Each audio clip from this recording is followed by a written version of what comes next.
गया है, सब में पाखंड घुसा है, हमारे खून में ब्राह्मणाइज हो गया है, हमारे हड्डी चमड़ा हर चीज़ में ब्राह्मणवाद घुसा हुआ है। घर से ब्राह्मण की विदाई कर दोगे, किसी कर्म कांड में किसी भी ओकेजन पर तुम नहीं बुलाओगे, तुम्हारी मुक्ति उसी समय हो गई। कि यहाँ सारे के सारे नीति विहीन संगठन चल रहे हैं, जात की है दुकानदारी चल रही है। शस्त्र के द्वारा लूटा गया संपत्ति का भरपाई 1, 2 बरस 5 बरस में कर सकते हैं, लेकिन शास्त्र के द्वारा लूटी गई संपत्ति के पीढ़ी पर दर पीढ़ी पूछ दर पूछ चला जाएगा, उसका भरपाई आप नहीं कर सकते। उस समय मैं भरा कि अरुण कुमार गुप्ता पिता नारकीय डॉक्टर गया प्रसाद तो मर्डरर, बलात्कारी, चोर, गुंडा सब घोटालाबाज मर गया, स्वर्ग में चला गया। एसपीओ साहब नौरक खाली था, अपना पिताजी के नौरके में भेजे कि पैर पसार के आराम से सोते होंगे।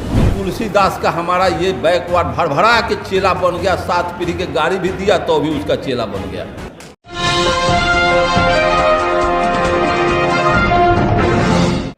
एक बार किसी जंगल में आग लगी थी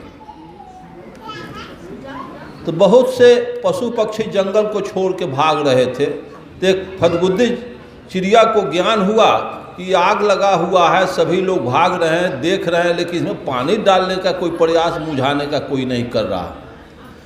तो एक तालाब से फदगुद्दी चिड़िया 2-4 अपने चोंच से 2-4 बूंद पानी ले करके उड़ के ऊपर से आग पर ड्रॉप करता था जंगल में, फिर वो तालाब में जाता, तालाब से पानी लेके आग पर फेंकता। यही क्रम देख करके एक हाथी को ज्ञान आया, कर एक छोटी सी फदगुद्दी चिड़िया ये आग बुझाने का अथक प्रयास कर रहा है, हम तो उसके सामने में बहुत बड़ा ताकतवर, बहुत बड़ा चौपाया जानवर हूँ, मैं अगर चाहूँ, सभी लोग चाहें तो बुझाया जा सकता है। वह हाथी का किया कि अपने सूंड में पानी तालाब से लेके आग पर, जंगल के आग पर डालना शुरू किया। एक बार उस पानी को के बौछार में फदगुद्दी चिड़िया झुलसने से बच गई तो हाथी उस पर कहा कि अरे फदगुद्दी, तुम्हारे 1-2 ड्रॉप पानी से जंगल का आग बुझने वाला नहीं है, आज तो तुम मर जाता झुलस करके। फदगुद्दी चिड़िया का कहना हुआ कि झुलस के मर जाते तो कहीं अच्छा होता, जब इसका इतिहास लिखा जाता तो हमारा नाम आग लगाने वालों में नहीं होता, आग बुझाने वालों में होता। ऐसी व्यवस्था को हम लोग नज़रअंदाज करके चल रहे हैं, ऐसी व्यवस्था में हम जी रहे हैं जिस व्यवस्था का सारा मिट्टी, आबो हवा सब दूषित हो गया है। यहाँ का आबो हवा ब्राह्मणाइज हो गया है, मिट्टी ब्राह्मणाइज हो गया है, सब में पाखंड घुसा है, हमारे खून में ब्राह्मणाइज हो गया है, हमारे हड्डी चमड़ा हर चीज़ में ब्राह्मणवाद घुसा हुआ है। जो माँ के पेट से बच्चे आते हैं बाहर, उनमें भी ब्राह्मणवाद घुसा हुआ। जिस दिन तुम अपने घर से ब्राह्मण की विदाई कर दोगे, किसी कर्म कांड में किसी भी ओकेजन पर तुम नहीं बुलाओगे, तुम्हारी मुक्ति उसी समय हो गई। और तुम आज भारत की सरकार, इस देश की सरकार जो कर रही है वो सर्वविदित है। आपसे 2 बरस बाद चाइना आज़ाद हुआ, नेतृत्व ईमानदार वहाँ था। आप 47 में और 49 में, और उसका विकास जिस मंजिल को छुआ है, आप रसातल के मंजिल को छू लिया। उसके सामने आपका धज्जी उड़ जाएगा, उसका मुकाबला आप नहीं कर सकते हैं। ईमानदार लोग हैं, और भारत के जितने भी राजनेता हैं ये ईमानदार नहीं हैं। जिसको कबीर ने लिखा है कि लोग भी भोगी लालची, इनसे भक्ति न होए, भक्ति करे वो सूरमा, कुलधन जाति खोए। आप लाख PhD कर जाए, लाख दर्शन को बेहतर ढंग से एक्सप्लेन करें, इसका कोई इम्पोर्टेंस नहीं है। अगर आप ईमानदार नहीं है तो कुछ नहीं आगे बढ़ पाएगा, कोई विकास नहीं होगा। क्योंकि इस देश में जो देश की व्यवस्था है, वर्मा भारती जी का एक लिटरेचर मैं पढ़ा, कृषि क्रांति, उस पर भी मैं 1 मिनट का प्रकाश डालूंगा। और भारती जी का एक और भारत का नियोजित दिवाला किताब का मैं उदाहरण दे रहा हूँ। भारती जी ने स्पष्ट लिखा है उसमें, भारत को नेताओं की ज़रूरत नहीं है, नीति की ज़रूरत है। अगर देश के अंदर नीति अगर दुरुस्त है तो देश अमेरिका, जापान, चीन, रूस बन सकता है। अगर भारत में नीति नहीं है तो सारे नेता एक होकर के भी राष्ट्र का भला नहीं कर सकते। वही हो रहा है, क्योंकि यहाँ सारे के सारे नीति विहीन संगठन चल रहे हैं। जात की है दुकानदारी चल रही है, जातीय दुकानदारी यहाँ चरम सीमा पर चल रहा है। और ये भारत का जो सत्ता है, भारत सरकार की सत्ता है, धर्म सत्ता है। धर्म के आधार पर ये हिंदू मुस्लिम करके ये सत्ता में स्थापित हैं। इस बुझौल को बूझना होगा। साथियों, आप जिस देश में हैं, इस देश का जो वातावरण है आपका नहीं है, इस देश की जो व्यवस्था है आपकी नहीं, और आप हजारों जाति में बटे हुए हैं। आप अच्छी तरह से जानते हैं मनुष्य में जाति नहीं होती है, पशुओं में, पक्षियों में, वनस्पतियों में जाति होती है। और जब हम जान रहे हैं इसके बाद भी हम जात में कॉन्फिडेंस कर रहे हैं, या हम धोखा खा रहे हैं। इस देश को जितना ब्राह्मणवाद नुकसान किया है उससे कम में मुगल और अंग्रेज इस देश को बर्बाद किया।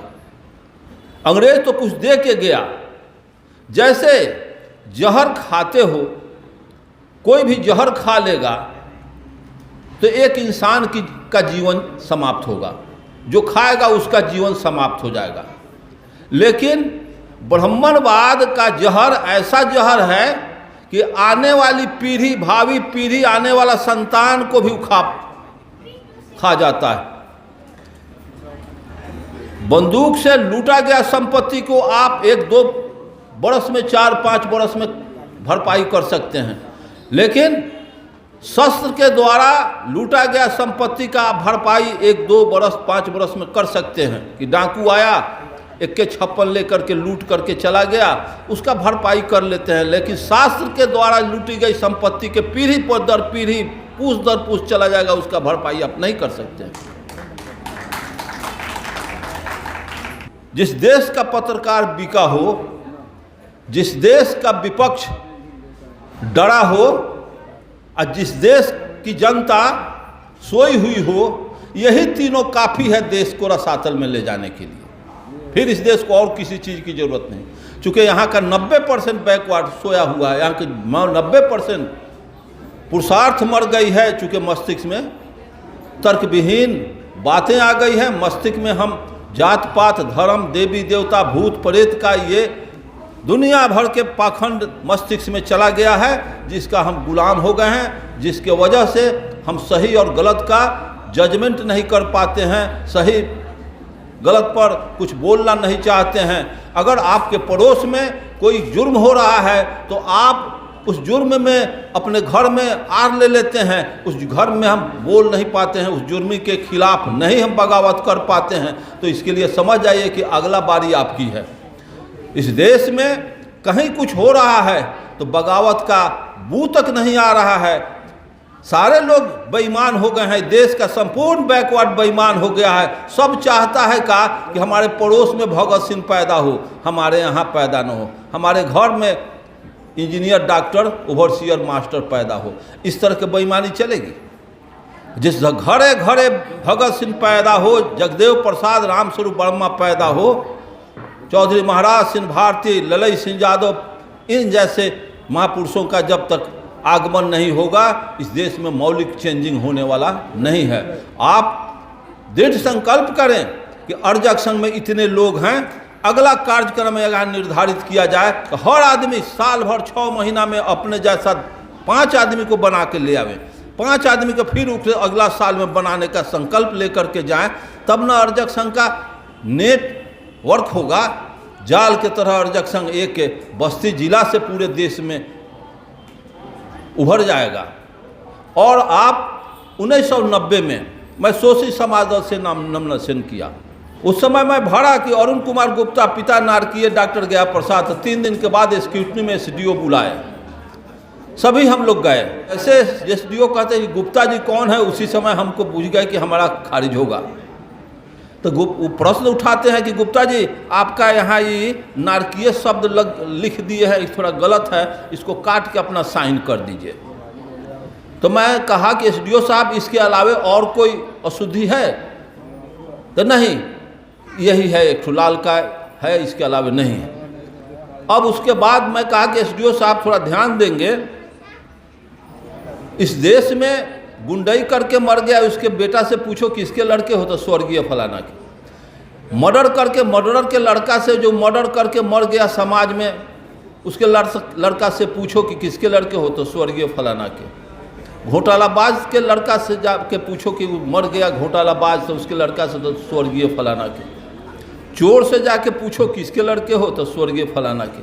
तो ये मर्डरर, बलात्कारी, चोर, गुंडा सब घोटालाबाज मर गया, स्वर्ग में चला गया। एसडीओ साहब नौरक खाली था, अपना पिताजी के नौरके में भेजे कि कम से पैर पसार के आराम से सोते होंगे।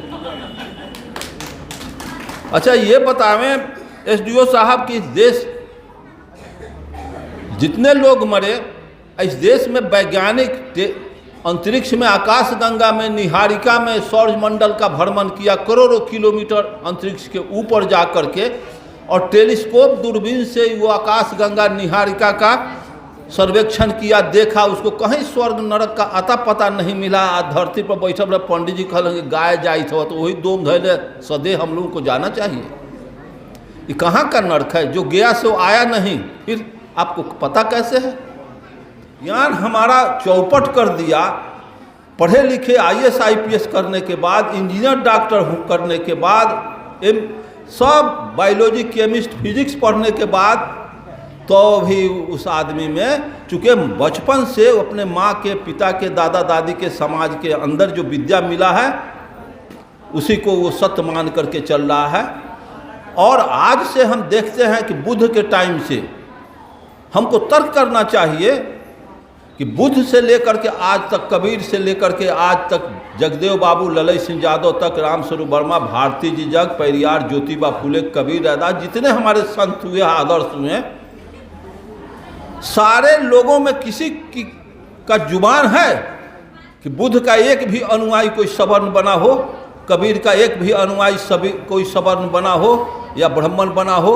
हमारे इतना ऊंचा क्लास का, ऊंचे स्तर का दर्शन और सच्चाई पर आधारित जो विचार दिया, इतनी अच्छी विचार, इतना पदार्थवादी विचार, इतना सत्य विचार का एक तो अनुकरण करने वाला वो सवर्ण ब्राह्मण नहीं हुआ।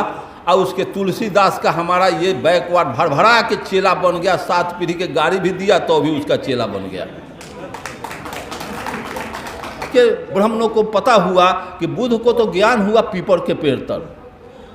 अब ब्राह्मण सारा के सारा ब्राह्मण ये तिक्रम करके देखा कि बुद्ध को पीपल के नज़दीक ज्ञान हुआ, तो सारे भारत से ब्राह्मणवाद का खात्मा इन्होंने कर दिया।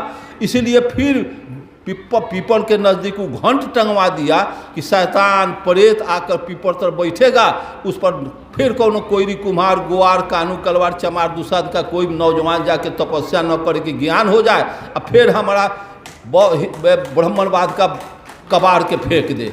इसलिए वो पीपल के पेड़ को भी नहीं बख्शा और वहाँ घंट टंगवा दिया। ऐसी इतना जो अग्र सोचने वाला है, इतना तीक्ष्ण सोचने वाला है, इतना आपके अगेंस्ट में सोच करके आपके बुनियाद को उखाड़ फेंका, इसके बाद भी उस पर आप कॉन्फिडेंस करते हैं। ये सटीक बात है कि जौन जात हमारे पूर्वज को खड़ाउन खरपा पहनने नहीं दिया, खटिया पर बैठने नहीं दिया, पढ़ने लिखने नहीं दिया, आरक्षण नहीं दिया, साफ कपड़ा नहीं दिया, वो जात कहता कि तोशक तक या जूता छत्ता दान करो, तेरा बाप को हम स्वर्ग में भेज देंगे। स्वर्ग में भेजेगा कि धसोड़ देगा, छोड़ जा तो कहिया पता चलेगा। तो स्वर्ग में भेजेगा कि धसोड़ देगा, जो ये जन्म में तुमको खड़ाउन खरपा पहनने नहीं दे रहा है, खटिया पर बैठने नहीं दे रहा है। अब पलंग दान कर रहे हो कि बाबूजी पलंग पर स्वर्ग में सूतिए, मार जूता के हजामत बना देगा। ऐसी व्यवस्था को हम बैकवर्डों को सोचना चाहिए। साथियों, ब्राह्मणवादी व्यवस्था की जितने भी व्यवस्थाएं आप मान के चल रहे हैं, इसमें बहस करने की कोई बात नहीं है। आंख मूंद करके खारिज कर दीजिए। हमारे पास बुद्ध का लिटरेचर है, भारती जी का लिटरेचर, वर्मा जी का, कबीर का लिटरेचर है, जगदेव बाबू का लिटरेचर है, पेरियार, ज्योतिबा फुले। कौनो एगो कहिए, कौनो एगो पर अमल कीजिए, सब पर अमल हो जाएगा। और माँ बहने से मैं करूँगा कि कोई देवी होती नहीं है। अगर मैं अरुण गुप्ता अगर 3 हाथ का मेरी पोती पैदा ले ले तो गांव भर में हल्ला होगा कि अरुण गुप्ता के एगो पोती राक्षसनी पैदा भेलै। अगर एगो दोम वाला पैदा हो जाए तो लोग कहेगा कि रे दोम वाला पोता अरुण गुप्ता के पैदा भेले रे, राक्षस भेले। तो हमारे घर में 3 हाथ के बेटी पैदा हो जाए तो वो राक्षसनी हो जाए। 10 हाथ के दुर्गा के 10 को हाथ दे दो तो मतारी या मौसी हो गई। इस पाखंड को छोड़ो। इन्हीं शब्दों के साथ आप तमाम श्रोताओं का बहुत हम थक चुके हैं और बहुत लोगों का बात सुन चुके हैं। फिर कभी मौका मिलेगा तो मैं फिर कुछ आपसे कहूँगा। अब इतना ही कहकर हम मंच पर उपस्थित नौजवानों का और इस सभा में उपस्थित भाइयों बहनों का सम्मान करते हुए कि आप लोगों ने बड़ी धैर्य से हमारे तरफ मुखातिब होकर के हमारी भावनाओं का कदर किया। जय अर्जक, जय बुद्ध, जय अम्बेडकर, जय जगदेव, जय रामस्वरूप वर्मा, जय चौधरी महाराज सिंह भारती, जय ललित सिंह यादव।